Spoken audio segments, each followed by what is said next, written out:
Hurricane Helene now a year behind us. Some scathing economic costs continue to affect the southern Appalachians. North Carolina alone facing nearly $60 billion worth of damages, many still without a place to call home. Those people relying on neighbors and nonprofits for help. By December of 2024, it was estimated that more than 60,000 North Carolinians were displaced. Families returned to the devastation only to find their homes as well as their businesses damaged or just completely destroyed. We have Jenica Grooms joining us this morning here on Weather Command. Jenica is one of those business owners that sadly lost her business, Dark City Customs, and Jenica is joining us here now. Jenica, you are joining us from Swannanoa, one of the communities very badly impacted by Helene. Almost a year ago now, you returned to that business. Tell us, what did you find and just ultimately where you were left in the wake of that?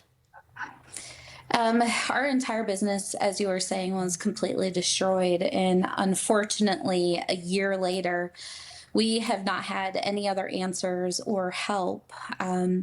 We do see some good changes in the area, but for us personally, we have not been able to rebuild back. We actually just within the last 5 weeks got our temporary power that we had to pay for. We still don't have running water on our property. And we are trying to reinvent our entire lives while paying mortgage on land that we can't even use. What are you hearing is the reason why you don't have running water yet?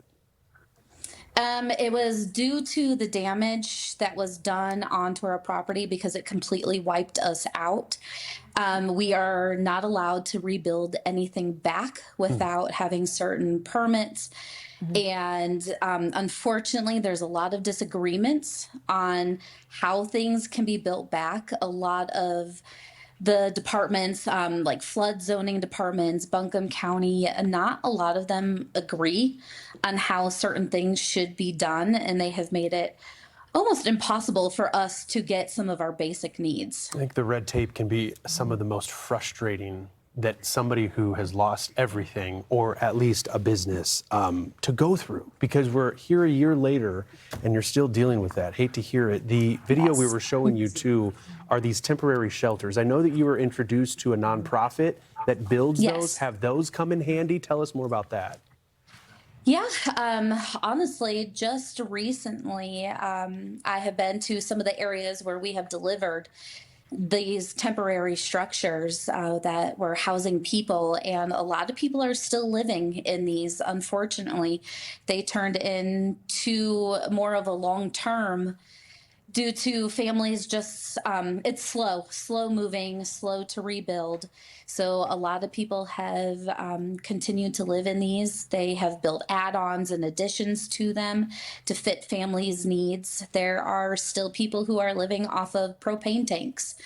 And because the roads are not built back, or people's houses, they still have to cross rivers to get to their homes a year later. So they have no way of bringing big trucks or ways to set up power and stuff for them. So Jenica, and sorry to interrupt, but just for clarity, No, so you're fine. you suffered impacts with your business, but then you became involved with this organization to help families that lost homes. Is that correct? Yes. Okay. Yes, that's correct. Okay. And you've been a resident for Swannanoa for about 2 decades. I mean, so to have so much invested, it's more than just a town, right? It's your community. These are people you know, people that you're friends with, perhaps family. So seeing it a year later and some of these shelters that are still standing and to be without water, I'm sure it's got to be still very difficult to take that in some spots.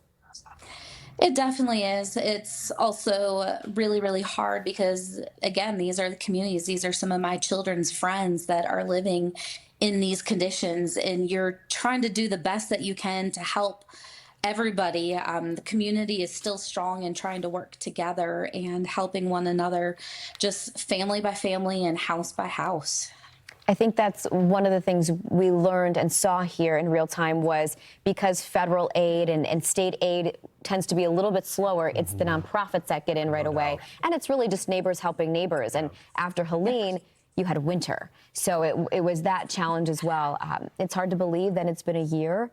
I'm sure it feels more than that if you're on the ground. But, you know, we wish you the best of luck still moving forward, and just appreciate you joining us to continue to tell this story and shine light. Thank you. Yeah, thank you. Jenica Grooms, business owner from Swannanoa. Thank you, Jenica.